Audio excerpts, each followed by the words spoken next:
Hello everyone. सो भैया लोगों का सवाल है क्या सर सच में आयुर्वेदिक, होम्योपैथिक और यूनानी मेडिकल ऑफिसर की पोस्ट निकलने वाली है क्या? जी हाँ, पोस्ट तो निकलने वाली है। ये तो कंफर्म है कि पोस्ट निकलने वाली है और इनका जो आवेदन था, कितने पद हैं कितने हैं, वो भी एमपीपीएससी को भेजा जा चुका है। ठीक है, प्रस्ताव जो है पूरा बनाकर एमपीपीएससी को ऑलरेडी भेजा जा चुका है। एमपीपीएससी एक नोटिफिकेशन जारी करेगा जल्द ही, ठीक है, कि इन चिकित्सा अधिकारियों की भर्ती होना है। पदों की भी बात मैं बताऊंगा आपको, कितने कितने पद लगभग संभावित हो सकते हैं। लेकिन देखिए, उससे पहले ये जो अधिसूचना आई है, जो सूचना जारी हुई है ना, इस सूचना के बारे में थोड़ी सी जानकारी आपको होना चाहिए। हुआ क्या, ये जो सूचना आई है जिसको लेकर सबसे ज्यादा सवाल खड़े हो रहे हैं, ये एक्चुअल में सेक्रेटरीट के द्वारा, देखो जो आयुष विभाग का सेक्रेटरीट है वल्लभ भवन में, उनके द्वारा एक पत्र जारी किया गया 25 अप्रैल 2025 को। किनके लिए लिखा गया ये लिखा तो 25 तारीख को जारी हो चुका है, बट सामने अभी आता है। ऐसे ही होता है, किसी दिन जारी होता है, वो 3-4 दिनों बाद सामने आता है। तो ये लिखा गया डायरेक्टरेट ऑफ आयुष को। देखो, आयुक्त आयुष संचालनालय मध्य प्रदेश भोपाल, तो सेक्रेटरीट के द्वारा एक पत्र जारी हुआ डायरेक्टरेट को कि देखिए, क्योंकि देखो प्रस्ताव डायरेक्टरेट जो है वो भेजता है एमपीपीएससी को, लेकिन रूल्स रेगुलेशंस वो फॉलो किए जाएंगे जो सेक्रेटरीट कहता है डायरेक्टरेट को कि इस पर्टिकुलर भर्ती में ये रूल्स रेगुलेशन फॉलो होना चाहिए। जैसे पिछली बार संविदा में जितने भी कार्यरत अधिकारी थे, कर्मचारी थे, चिकित्सक थे, उन सबको 15% अंक देने का जो निर्णय था वो भी सेक्रेटरीट के द्वारा डायरेक्टरेट में गया। तो वो जो कहेंगे वो डायरेक्टरेट फॉलो करेगा। अभी भी ये लेटर इसीलिए जारी किया गया है, लेकिन इससे ये चीज कंफर्म है कि विज्ञापन जल्दी आएगा। देखिए क्या कहा गया यहां पर। सबसे पहले विषय यही था कि एमपीपीएससी के द्वारा, देखिए विषय यही था कि एमपीपीएससी के द्वारा आयुष चिकित्सा अधिकारियों की सीधी भर्ती के संबंध में, तो एमपीपीएससी, ये फैक्ट है कि AMO, Ayurveda medical officer, homeopathic medical officer और यूनानी मेडिकल ऑफिसर की पोस्ट निकालने वाला है। ठीक है, ये कंफर्म है, आने वाला है, विज्ञापन आ जाएगा जल्दी। इस सूचना के बाद तो जल्दी आ जाएगा, क्योंकि वो जो चेंजेस करना चाह रहे थे वो चेंजेस अब आ जाएंगे। इसमें इन्होंने क्या जानकारी दी, इन्होंने कहा आपको पता होना चाहिए कि एक संविधान नीति जारी हुई थी कुछ समय पहले। ठीक है, मुख्यमंत्री जी भी कई बार ये बात दोहरा चुके थे। तो जो संविदा पर कार्यरत जितने भी चिकित्सक हैं, पिछली बार उनको परसेंटेज दिया गया, वो परसेंटेज इस बार लागू होगा या नहीं होगा अभी तक तो सामने नहीं आया है। अगर एमपीपीएससी के विज्ञापन में वो चीज आ गई तो वो लागू होगा, नहीं तो नहीं होगा। अभी क्या सामने आया वो मैं आपको बता देता हूं। तो सेक्रेटरीट ने डायरेक्टरेट को ये दिया है सीधे निर्देश की देखिए, जो संविदा नीति है उसका एक रूल आपको लागू करना होगा, और वो रूल क्या है, 50% सीट्स रिजर्व करनी होगी संविदा चिकित्सकों के लिए। लेकिन इसमें लाभ सारे संविदा चिकित्सकों को नहीं मिलेगा। आइए देख लेते हैं जानकारी।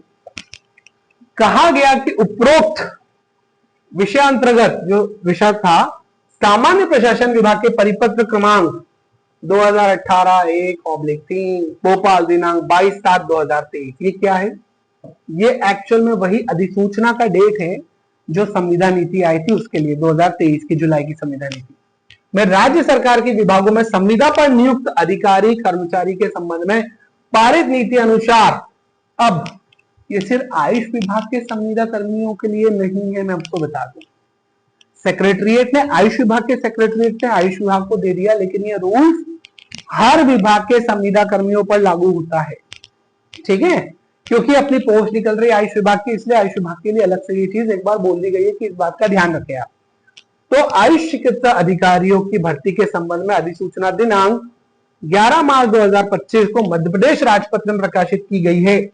अब ये राजपत्र अभी सामने आया है, 11 मार्च 2025 को प्रकाशित हो चुकी है एक्चुअल में। उसमें ये सीधे सीधे कह दिया कि 50% सीट रिजर्व होंगी। उसी का हवाला देते हुए कहा जा रहा है कि आप जो पोस्ट निकालेंगे उसमें 50% सीट रिजर्व होनी चाहिए। देखो कि जिसके प्रति आगामी आवश्यक कार्रवाई हेतु संलग्न है, प्रेषित है, कार्रवाई करनी ही है। ठीक है, तो जल्दी आएगा विज्ञापन। अतः एमपीपीएससी के माध्यम से आयुष चिकित्सा अधिकारियों की सीधी भर्ती के संबंध में संलग्न अधिसूचना दिनांक 11 मार्च 2025 के अनुसार आवश्यक कार्रवाई एवं प्रस्ताव उपलब्ध कराने का कष्ट करें। अब क्या होगा, ये जो हमारा डायरेक्टरेट है, ये डायरेक्टरेट पोस्ट बताएगा, उस पोस्ट के अकॉर्डिंग अब डिस्ट्रीब्यूशन होगा 50-50%। फिर ये सेक्रेटरीट को एक बार दिखा देगा और एमपीपीएससी को दोबारा से भेज देगा कि ये रूल फॉलो करना है। एक बार प्रस्ताव जा चुका, मैं आपको बता रहा हूँ, एक बार प्रस्ताव जा चुका है एमपीपीएससी को, लेकिन आयुष विभाग थोड़ा स्पेशल होता है, बीच बीच में एडिशन करता है, बीच बीच में एडिशन करता है, प्रस्ताव निरस्त कर देता है। जैसे अभी होम्योपैथिक लेक्चर आज की जो पोस्ट निकली थी, एक बार 2021 में निकली थी, फॉर्म वॉर्म भरा के सब कुछ हो गया, एंड टाइम पर बोले कैंसिल, तब पोस्ट निरस्त कर दी। अब फिर निकाली, जैसे जैसे 31 दिसंबर 2024 को नोटिफिकेशन जारी हुआ, उसको भी निरस्त कर दिया लेक्चर। मैंने कहा ना ये एमपीपीएससी, इनको मजा आता है, पता नहीं क्या है। और आयुष विभाग से रिलेटेड काम जो होते हैं उनमें ऐसा गड़बड़ी ज्यादातर हो ही जाती है। चलो, तो प्रस्ताव उपलब्ध कराने का कष्ट करे, तो अब ये डायरेक्टरेट डिवाइड करेगा, फिर सेक्रेटरीट को दिखाएगा और फिर फाइनल उधर चला जाएगा, तो नोटिफिकेशन जल्दी आ जाएगा, मतलब बहुत ज्यादा समय नहीं लगना है। अब देखिए, ये चीज कह दी गई, तो भैया उप सचिव जी रंजना देवड़ा जी, इन्होंने कहा ऑब्वियसली सेक्रेटरीट है ना, तो चले आगे चलते हैं, सेक्रेटरीट से गया है लेटर। तो अब यहां पर ये जो गजट नोटिफिकेशन है उसके बारे में थोड़ी सी और जानकारी भी दी गई कि मध्य प्रदेश राजपत्र दिनांक 27 अगस्त 2021 का एक संशोधन हुआ था, है ना, उसकी कुछ जानकारी थी। हालांकि ये वाला पॉइंट अपने काम का बहुत ज्यादा है नहीं, मैं आपको मेन पॉइंट्स की बात बताता हूं जिन पर हमको आज मेन चर्चा करनी है। देखो ये क्या कह रहे हैं, ये सीधे कह रहे हैं, जैसा मैंने कहा संविदा कर्मी, लेकिन सब पर ये रूल लागू नहीं होगा। इन्होंने कुछ रूल्स रेगुलेशन बनाए हैं कि किन किन संविदा कर्मियों पर 50% सीट का रूल लागू हो जाएगा। देखो इन्होंने क्या कहा, इन्होंने कहा विभाग के सीधी भर्ती के नियमित पद के समकक्ष संविदा पदों पर 5 वर्ष की निरंतर सेवा पूर्ण करने वाले संविदा अधिकारियों की कुल संख्या के 50% पद अथवा विभाग में सीधी भर्ती के रिक्त पद के 50% के पद, दोनों में से जो कम हो वो संविदा अधिकारियों की नियुक्ति के लिए आरक्षित रखे जाएंगे। देखो इनका सीधा सा मतलब है, जैसे मान के चलो संविदा कर्मी 500 है तो 250 उनके अनुपात में, तो इसमें तो सीट ही नहीं निकलती है ना, तो उनके समकक्ष तो नहीं निकलने वाला। देखो वो संविदा अधिकारियों की कुल संख्या के 50%, तो कुल संख्या का 50% तो लागू नहीं होगा, क्योंकि इसमें संविदा कर्मी बहुत सारे हैं। तो मैंने एक अनुमान आपको मोटा मोटा आइडिया देने के लिए समझाया है।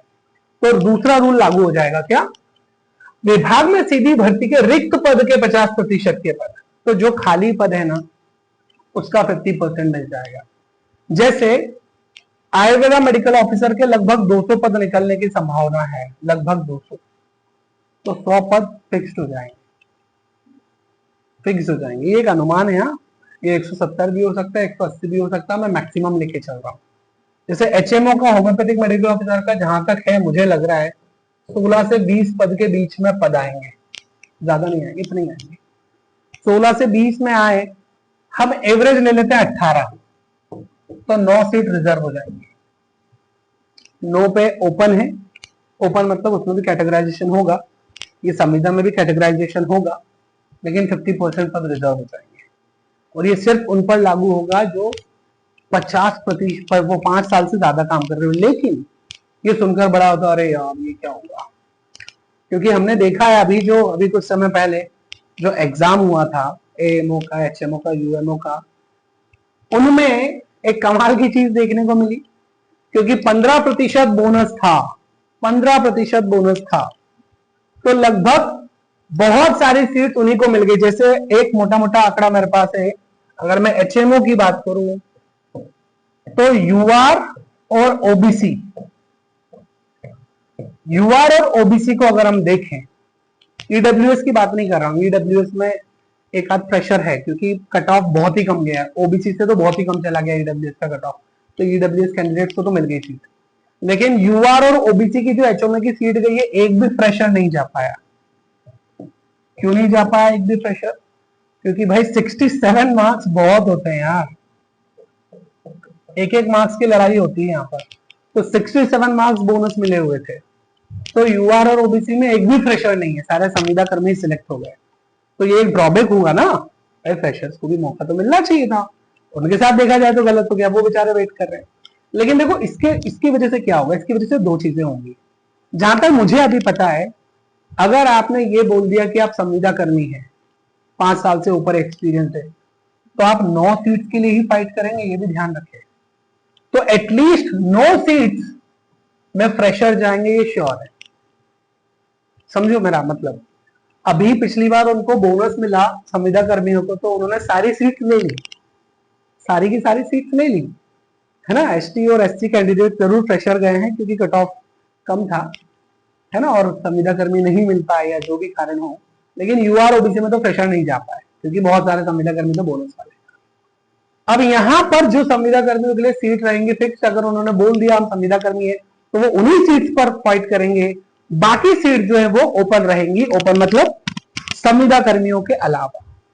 ठीक है, तो ये बेनिफिट भी है कि एटलीस्ट सारी सीट्स नहीं गई, वरना 67 मार्क्स जैसा मैंने कहा बहुत होता है, और जहां 1/3 नेगेटिव वो एमपीपीएससी जैसे एग्जाम्स में। ठीक है, एचएम और यूमोस के लिए तो मतलब होम्योपैथिक मेडिकल ऑफिसर, यूनानी मेडिकल ऑफिसर्स के लिए बहुत दिक्कत हो जाती है क्योंकि सीट बहुत कम है ना, आप क्या करोगे।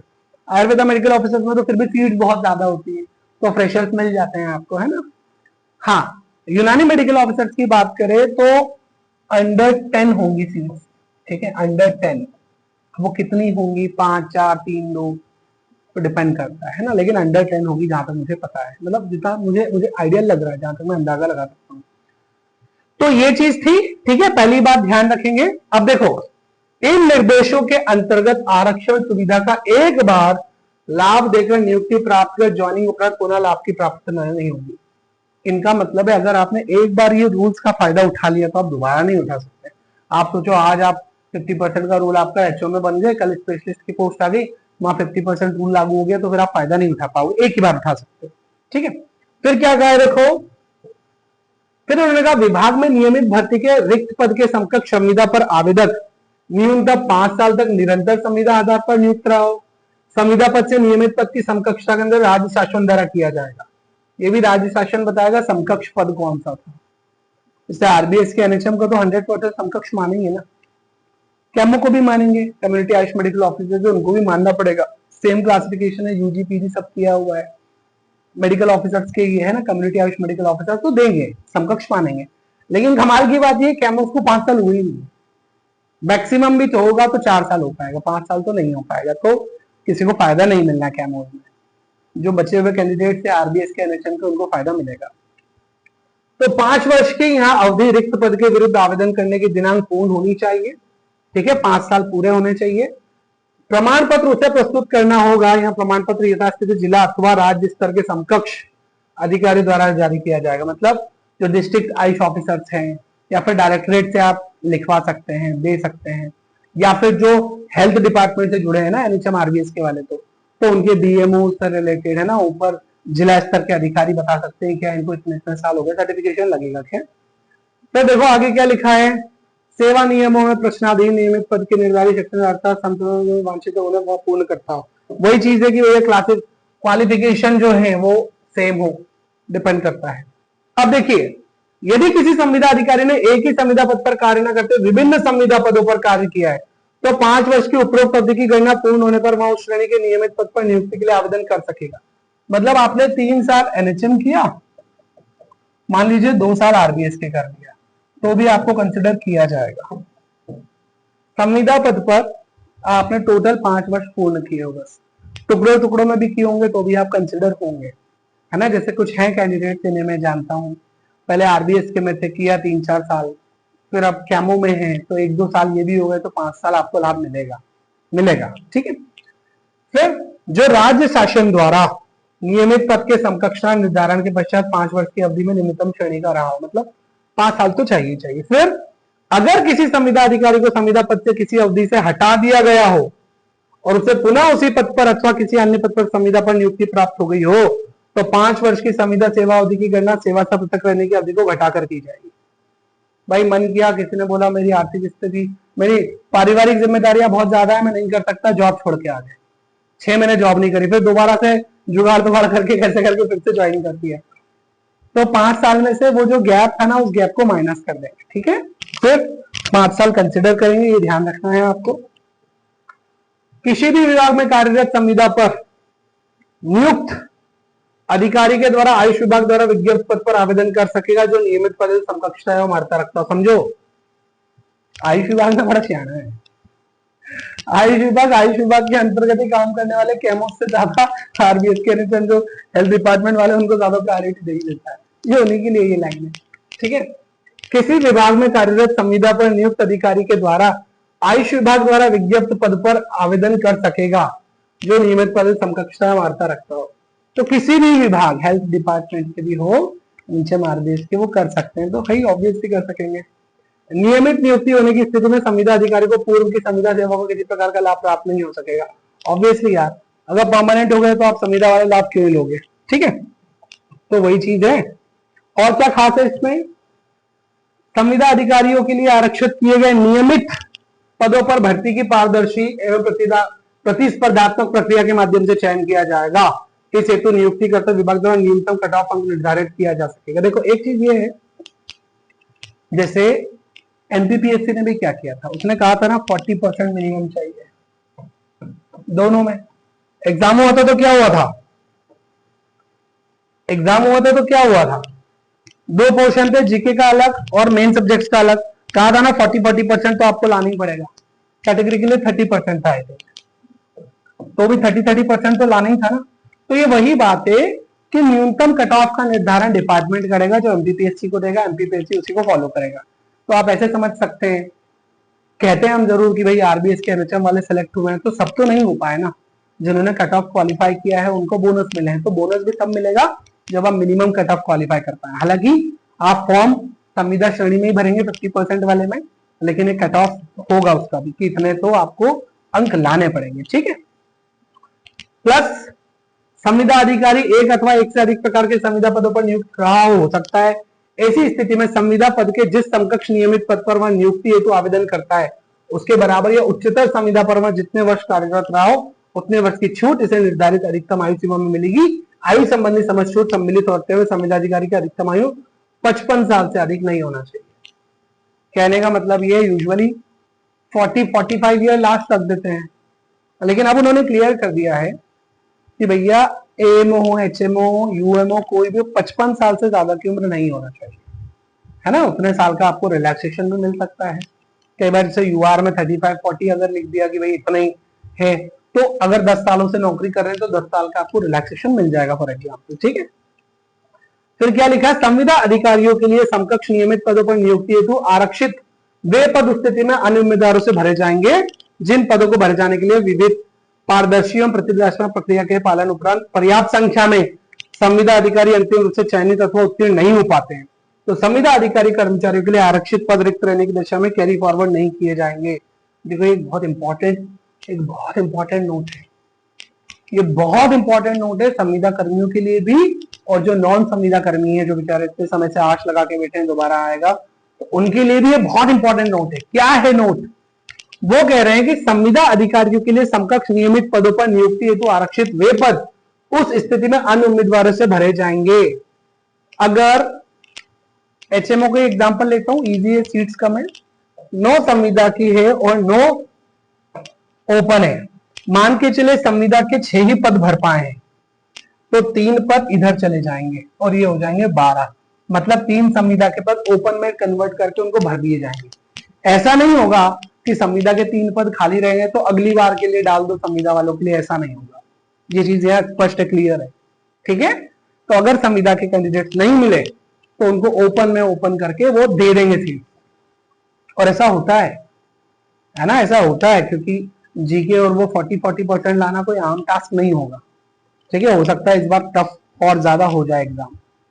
तो देखिए लिखा है नियमित पदों के विरुद्ध नियुक्ति की प्रक्रिया में अनुसूचित जाति, जनजाति, पिछड़ा वर्ग, आर्थिक रूप से कमजोर वर्ग के आरक्षण नियमों का पालन सुनिश्चित किया जाएगा। तो ये तो क्लियर है ना, चाहे 9 सीट हो संविदा की, 9 ओपन की हो, इसमें कैटेगरी के अकॉर्डिंग सीट्स डिस्ट्रीब्यूट होंगी, ठीक है। तो ये मान के चलिए आप कि इधर से 4 यूआर की, टोटल 8 तो यूआर की रहेंगी। फिर बाकी जो बचती हैं 3-3, 4-4 उनको कैटेगरी में डिवाइड कर देंगे, ठीक है। तो ये है मेन भैया बात, जो सूचना जो लोगों के मन में खाई जा रही थी